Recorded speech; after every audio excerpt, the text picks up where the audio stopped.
நானும் வந்துட்டேன். ஆனா பாருங்க பாஸ்டர், எவ்வளவு டர்ட்டியா இருக்கு எல்லாமே. இதெல்லாம் எப்படி சரி செய்யறது? நான் செஞ்ச தப்புனால இவ்வளவு ஸ்பாயில் பண்ணி வச்சிருக்கிறேன். என் மைண்ட் கரெக்ட் ஆயிருச்சு, என்னென்னமோ விதத்துல பாதிக்கப்பட்டிருக்கு.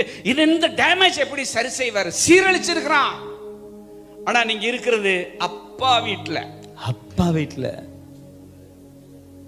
இப்போ அவர் என்ன பண்றாருன்னா, அவருடைய அன்பின் ஊழியத்தை செஞ்சு அவருடைய அன்பை ஊத்துறாரு, ஊத்திக்கிட்டே இருக்கார். மகனை மன்னிப்பது போ,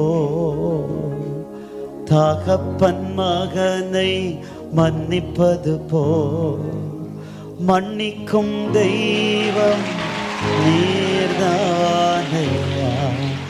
என்னை கழுவே கழுவே தூய்மையாக்கும் கல்வாரி ரத்தத்தாலே. இந்த ஊழியத்தை எங்க அப்பா தான் செய்ய முடியும். எங்க அப்பா தான் செய்ய